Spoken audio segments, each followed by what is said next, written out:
Overfishing is having a major impact on the fisheries sector in this country. That's according to FAO Assistant Director General and Regional Representative for Latin America and the Caribbean, Julio Berdegué. Minister of Agriculture, Lands and Fisheries, Clarence Rambharat, said once the issue of trawling is dealt with, the sector will be saved. More from Mahalia Joseph-Wharton.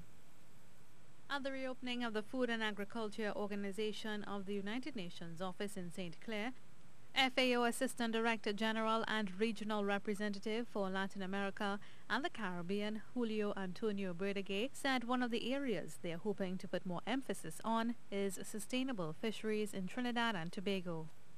They're under tremendous stress. Fisher folks now need to do more work in order to capture less fish.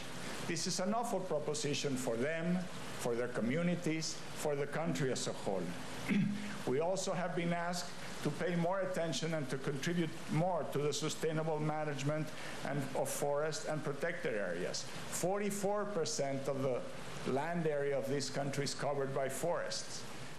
Minister of Agriculture, Lands and Fisheries, Clarence Rambharat, said there are many issues related to the fisheries sector and the quality and quantity of the catch. But interference with the breeding ground is one that has been, uppermost on the minds of the fisher folk and various legislators.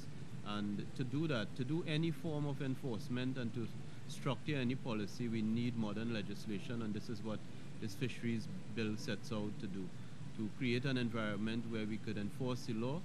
He said the draft fisheries bill was approved last year in June by Cabinet and was sent to the Legislation Review Committee.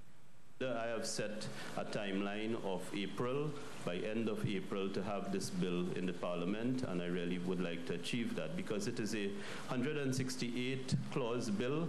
It is an inch thick, it is substantial legislation, and it will take a tremendous amount of time to navigate that through the Parliament. Minister Rambharat said enforcement of legislation is important to deal with the issues surrounding the fisheries industry. Mahalia Joseph-Wharton, TTT News.